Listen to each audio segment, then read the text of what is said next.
Bon, normalement, chier, c'est naturel.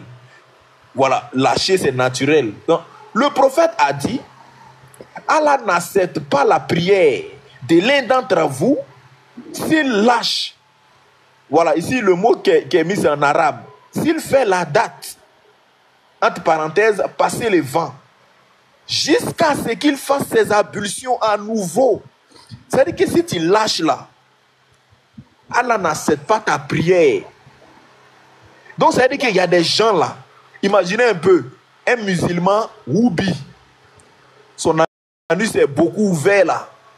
Dès qu'il fait Allah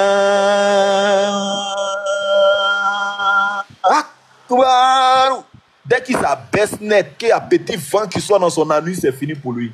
La prière annulée en même temps. Vous voyez ça? Donc, qu'est-ce qui se passe? Il doit refaire la pulsion. Mais sauf que Allah n'est pas intelligent. Quand on fait la pulsion là, est-ce qu'on lave dans son anus? Bien sûr. Frère, Machia, est-ce qu'on fait la pulsion, on lave dans son anus? C'est les bras, c'est le visage, oui. c'est les pieds. Vous voyez ça? Ça veut dire que, le vent, imagine un peu, tu as lâché un peu, il y a un petit caca qui est sorti. Un grain d'aubergine, ceux qui mangent les aubergines.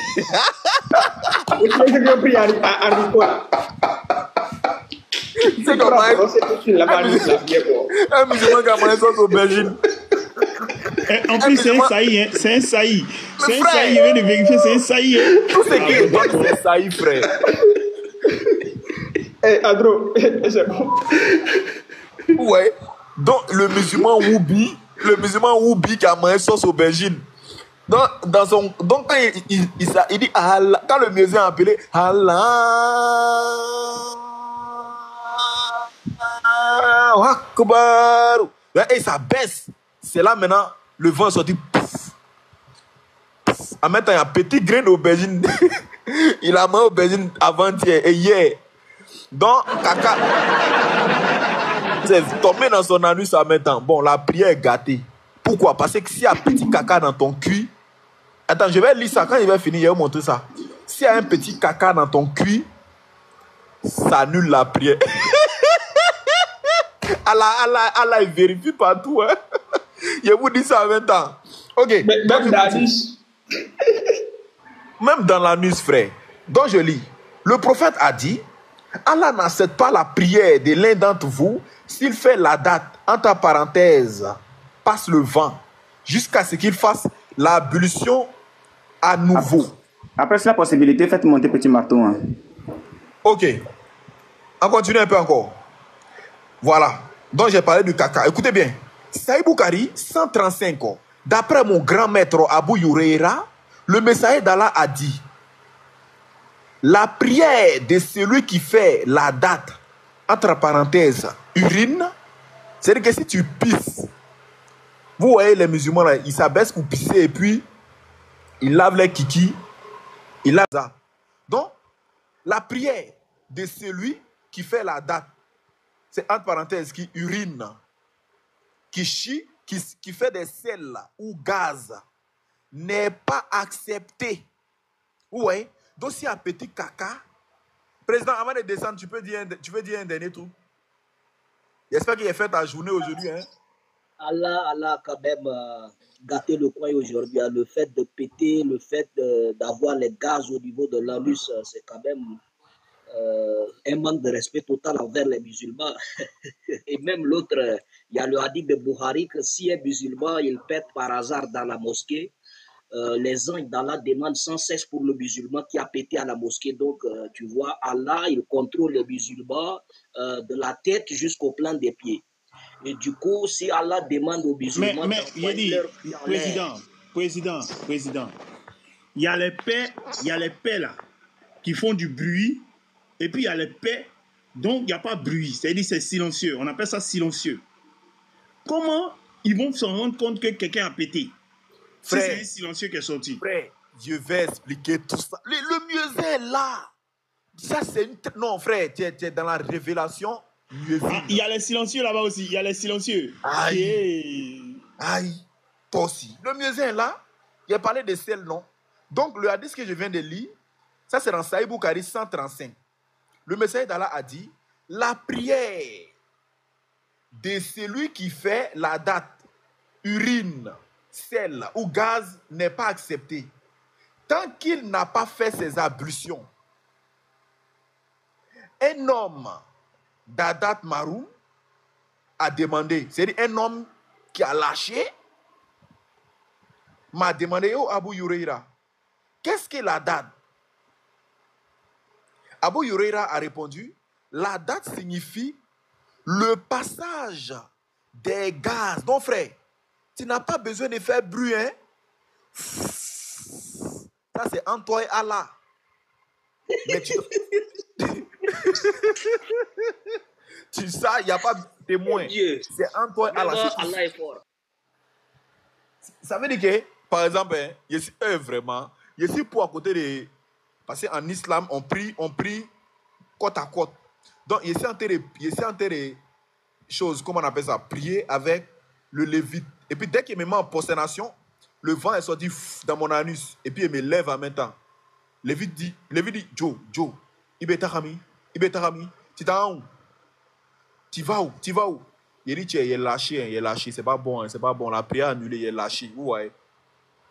Bon, nous disons, quand ton caca est déjà dans ton ventre, là, Allah lui voit pas que caca est dans ton ventre, quoi. Il a dit, Andro, Uh-huh. l'islam est compliqué. Hein. L'islam est compliqué, hein? L'islam est compliqué. Ils ont Les beaucoup de musulmans choses qui sont à faire, musulmans. Vous êtes en problème, hein? C'est-à-dire que un truc naturel. Un truc. Il a odorat. Son odorat est aiguisé, hein? C'est aiguisé même. Ok. Un truc naturel. Je peux m'abaisser, je peux faire un geste, je peux soulever quelque chose, ça peut sortir. Voilà. Mais Allah regarde à ça là. Hein? Mais souvent... L'islam est compliqué. Hein? Mais les frères, souvent, vous savez, comme Satan maintenant... Écoutez bien. Hein? Non, vraiment, Allah est plus. Hein? Allah a enseigné tout vraiment. Hein? Donc maintenant, regardez. Hein? Comme Satan maintenant, il sait que... Quand Satan sait que... comment on appelle ça? Quand tu lâches, ça peut faire sortir... Comment on appelle ça? Quand tu lâches, ça annule la prière. Souvent, Satan vient doucement. Quand tu es en train de prier là, Satan vient doucement. Et puis il vient derrière toi, dans ton anus, et puis fait... Il souffle dans ton anus. Donc quand toi tu as baissé là, toi tu sens un vent. Mais Andropov, si Iblis souffle de l'air dans les fesses des musulmans, ça peut... Vous voyez, Iblis, il a quand même une force... inestimable, donc il peut déchirer l'anus de ce dernier qui reçoit de l'air dans ses fesses. Merci beaucoup, mais il fait doucement. Iblis fait doucement. Il fait... Bon, les frères sont en riz et pas c'est fou. Vous voyez? Ils sont en riz et pas c'est fou. Voilà. Ok, je lis. Boulout al-Maram 83. Boulout al-Maram, ça s'écrit B-U-L-U-G H, Al, A-L, et puis Maram, numéro 83. Boulout al-Maram, numéro 83. Rapporté par Ibn Abbas, le messager, le cousin du prophète. Écoutez bien, hein? Le messager d'Allah a dit, Satan s'approche de l'un de vous en prière et lui souffle de lait dans les fesses.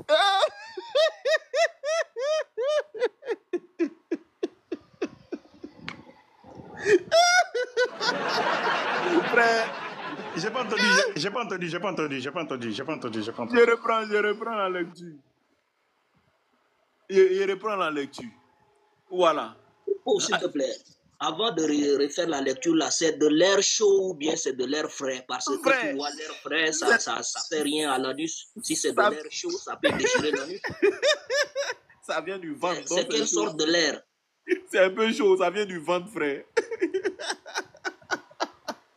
Boulout al-Maram 83.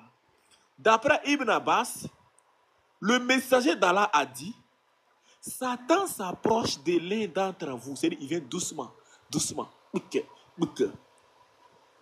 s'approche de l'un d'entre vous en prière et lui souffle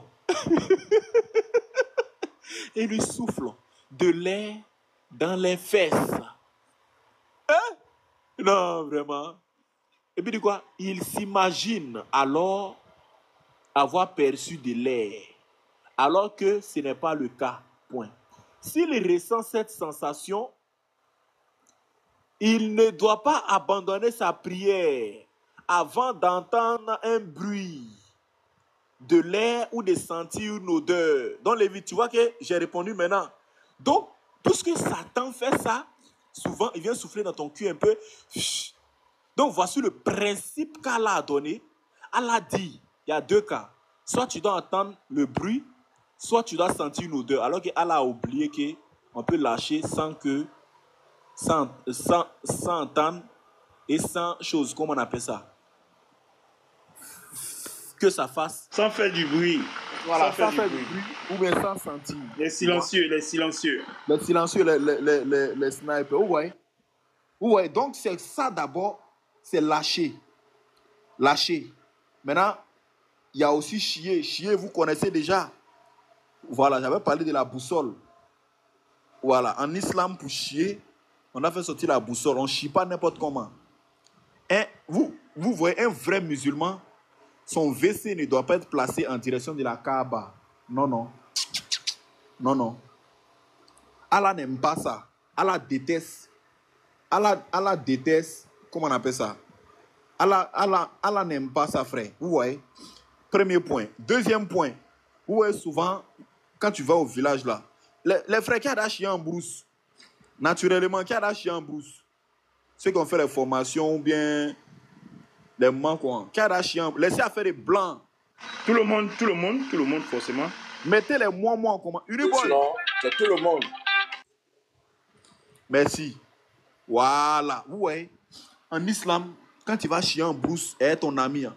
Vous voyez souvent, quand tu vas en brousse, elle est ton ami. Vous causez souvent. Joe, c'est comment t'as pas encore fini? Tiens, il reste un peu. Tiens, il faut te calmer, non? Tiens, moi, il a fini. Il a mis nettoyer parti. Bon, c'est interdit en islam. Ouais. Boulout al-Maram, 95. D'après Jabir, le messager d'Allah a dit: lorsque deux personnes vont ensemble aux toilettes, elles doivent s'éloigner l'un de l'autre et ne pas se parler. Car Allah déteste cela.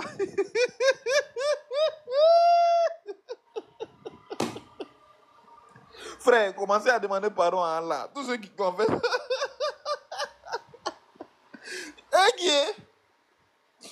Il a dit, commencez à demander pardon à Allah, vraiment Allah. Donc imagine, tu es en train de prier. Oh Allah, pardonne mes péchés. Parce que j'ai chié aujourd'hui, j'ai parlé à mon ami en chiant. Parler. Et je ne vais plus recommencer. Je ne vais plus parler en chiant à mon frère sang. Ouais. Donc j'avais lu maintenant une source disant que...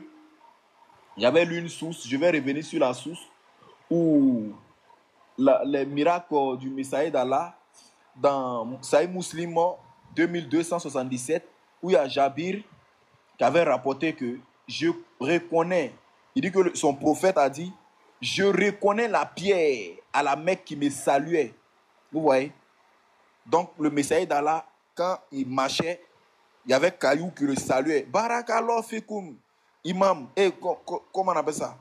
Prophète d'Allah, vous voyez? Donc, les messages, Allah, vraiment, moi, il dit que le messager d'Allah, il n'a aucun respect. Bon, les pierres te saluent. Normalement, si quelqu'un te salue avec respect, te glorifie, vraiment, tu dois avoir un minimum de respect pour lui. C'est pas ça, les vieux pères. C'est clair. C'est clair, tu dois avoir un minimum de respect pour choses, comment on appelle ça? Pour celui qui comment on appelle ça? Qui te respecte, qui te glorifie. Tu dois avoir du respect pour lui. Ah, c'est comment frère? En tout cas, vraiment, merci beaucoup. Mais regardez ce que le messager d'Allah dit. Regardez ce que le messager d'Allah fait. On va lire ça chap chap. Ok. Voilà. Rapporté par Abu Huraira, le grand maître Abu Huraira. Voilà. Écoutez bien. J'ai suivi le prophète alors qu'il sortait pour répondre à l'appel de la nature. Il n'avait pas l'habitude de regarder d'un côté ou de l'autre. Alors, quand je me suis approché de lui, il m'a dit, va me chercher des pierres pour nettoyer les parties intimes. Vous voyez ça? Et n'apporte pas d'os. Donc, il dit, quand tu vas aller me chercher des pierres pour qu'il puisse me nettoyer le cul, il ne faut pas m'envoyer os. Parce qu'en islam, c'est interdit de se torcher le cul avec os. Mais qui va prendre os même pour suer dans son cul même? Écoutez bien, n'apporte pas d'os ou de crottin. J'ai donc apporté des pierres dans le coin de mon vêtement. Parce que ce sont des gros cailloux. Lui n'a pas pris ça à sa main. Il a mis ça dans le coin de son vêtement. Après, ouais, Abu Huraira a mis caillou là dans son habit. Et il est venu avec ça. Écoutez bien, va me chercher des pierres pour nettoyer les parties intimes. Ne m'apporte pas d'os ou de crottin. J'ai donc apporté les pierres dans le coin de mon vêtement. C'est clair et net, parce que c'est la discipline. Tu touches ton cul de une pierre, tu es un délinquant. Voilà. Donc sans plus tarder, je vais finir maintenant là, parce que je suis vraiment épuisé, et puis j'ai la connexion qui est épuisée, donc je vais descendre. Voilà. Donc je vais aller un peu plus rapidement. Voilà. Quand je vais avoir la connexion, je vais remonter, vous faire la magie encore. Voilà. Ok.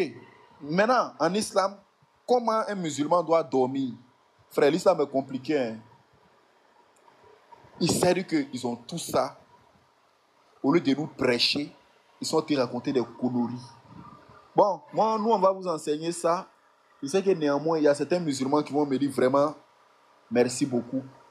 Que le Seigneur te bénisse. Ok. Comment dormir en islam? Voilà, ça c'est très important. Ok.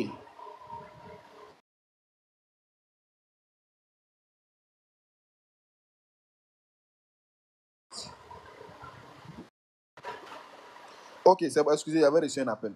Donc en islam, mes frères, vous devez savoir que si tu dors sur ton ventre, c'est un péché. Un musulman ne doit pas dormir sur le ventre. Non. Allah déteste ça. C'est un truc que Allah déteste.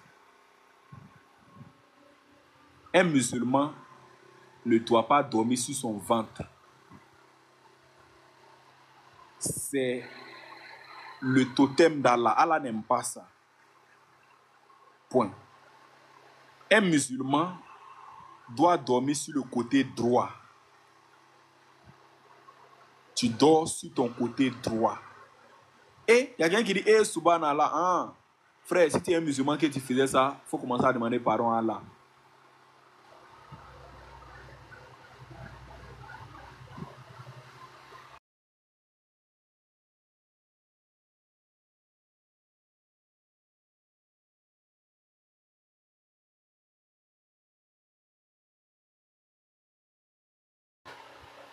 Voilà. Oui, shalom grand, il a répondu. Il a répondu. Voilà, donc un musulman ne doit pas dormir sur son côté droit.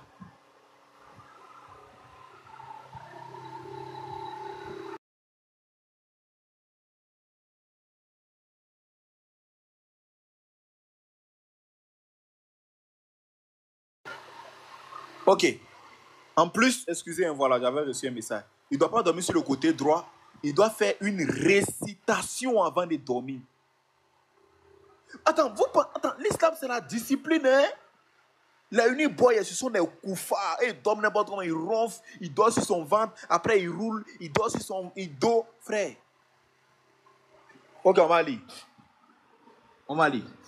Parce que quand je raconte des choses comme ça, vous pensez que c'est le bien. Ok. Ibn Majah, 3723.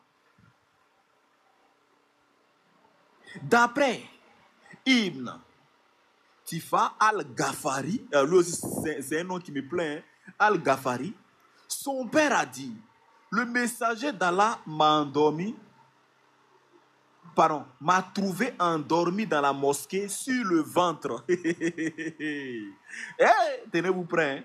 D'après Tifa al-Ghafari, son père a dit, le messager d'Allah m'a trouvé endormi dans la mosquée sur le ventre. Il m'a poussé du pied et m'a dit, pourquoi dors-tu ainsi? Subhanallah, c'est gâté. C'est gâté, c'est gâté. Pourquoi dors-tu ainsi? Écoutez, je vais vous donner la réponse tout à l'heure. D'après Tifa al-Ghafari, son père a dit, le messager d'Allah m'a trouvé endormi dans la mosquée, sur le ventre.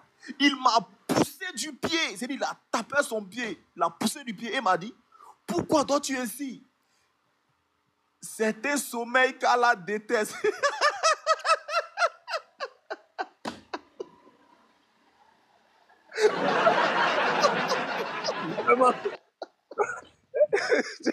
Tu sors les hadiths là d'où, non?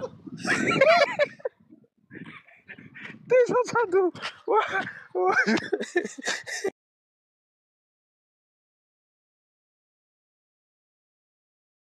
Bon, écoute, Andrew.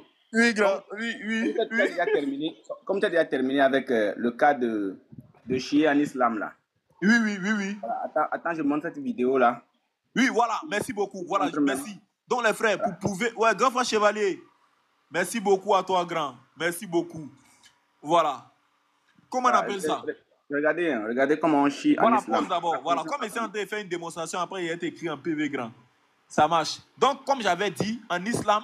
Attends, je vais lire le hadith. Merci beaucoup, boy. Tu sais, boy, tu gardes jamais non, hein, frère. Tu gardes jamais non. Donc, je vais lire la source. Les frères, écoutez bien. Hein.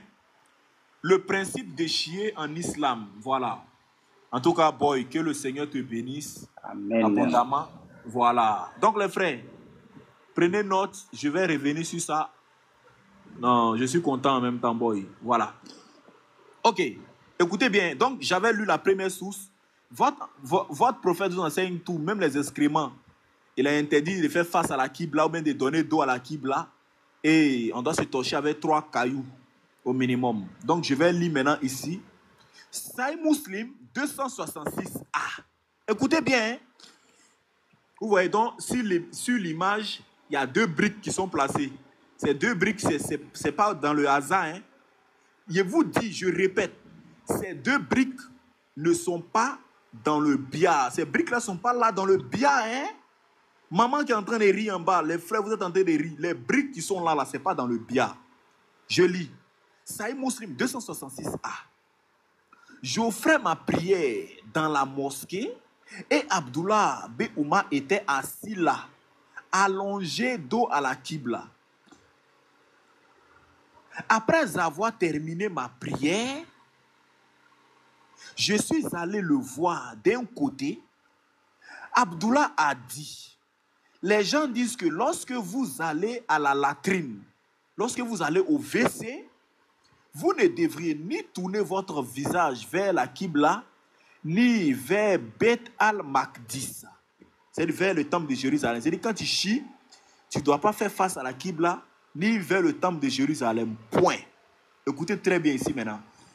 Abdullah a dit, je suis allé sur le toit de la maison. Et tenez-vous bien. Donc lui, il est monté sur le toit de la maison. Point.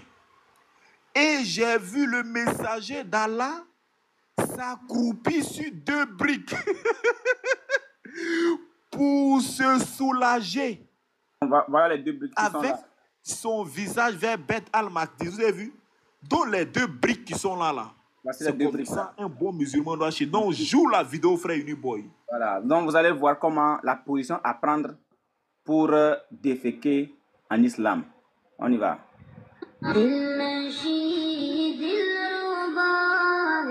Non, Voilà. Donc, c'est déjà, pas ça, ça. ce n'est pas ça la position à adopter pour Regardez chier. les enfants. Les enfants disent non, c'est pas Ouais, ça. c'est pas ça, c'est pas Ok. ça. Donc, au prochain. Donc, lui aussi, il vient de prendre la position du muezzin. Ça, c'est la position du muezzin. Voilà, pour chier en islam. Ça, c'est la position du muezzin. Ce n'est pas ça non plus. Voilà. Au prochain. Voilà, maintenant, il faut que le vieux père lui-même va leur apprendre la position pour déféquer en islam. La position idéale. Tac. Regardez bien. Tu poses le pied sur les deux briques. Ok, le pied droit et ensuite le pied gauche. Le pied droit et ensuite le pied gauche. Maintenant, tu prends la position. Là, ça, c'est la position PLS. Voilà. Tu prends la position accroupie. Et ensuite, tu fais quoi? Tu déposes la main gauche au niveau de ton ventre. Nous, on enseigne ça en même temps. Hein. On enseigne ça en même temps. Tu déposes la main gauche au niveau de ton ventre et la main droite au niveau des oreilles, comme si tu allais faire appel à la prière. Donc ici, le bras gauche hein, qui est au niveau du ventre, ça c'est appel à ce que vous savez là. Voilà. Il y a appel à la prière, il y a appel également au caca. Voilà. Donc c'est la main gauche qui fait appel et la main droite ici se repose. Voilà, se repose au niveau des oreilles. C'est comme ça qu'on chie en islam. Vous avez vu? Voilà, et puis le regard tout souriant d'un côté. Voilà, le regard tout souriant d'un côté. Donc vous avez vu tous les enfants ici, ils ont fait le pouce. Non, faut applaudir, frère. Faut voilà. applaudir pour toi. Parce que ça là. Non, t'es un vrai enfant. Donc, pour tous ceux qui veulent chier, voilà, information, pour tous ceux qui veulent chier, voilà, voir Andropov, Uniboy. Voilà, on fait un stage de chier, l'inscription c'est 2000 par personne. Voilà. Voilà. J'aimerais ajouter quelque chose quand même. Est-ce que mon nom a été mentionné quand même par rapport à la vidéo? J'aime pas les foutaises. Dans quelle vidéo? C'est cette vidéo-là? J'aime pas les foutaises. Est-ce que mon nom a été mentionné comme quoi je suis l'auteur de la vidéo, découverte? Ouais. C'est l'auteur de la vidéo. Voilà. Quand tu as envoyé vidéo ça là, oui. quand tu as envoyé vidéo ça, faut aller voir combien de personnes m'ont tagué dessus. Ah voilà. Non, mais moi-même, en fait, non, j'ai pensé à toi. Maintenant, boy, oui. J'aimerais que la vidéo où faire l'amour est une adoration à Allah, pardon. Attends, je prends ça en même temps. Voilà. Je prends ça en même temps. Donc, Qui a dit ça? Attends, tu vas voir. Attends, sois patient. Donc on va aller coller, on va aller coller ça au Boukari.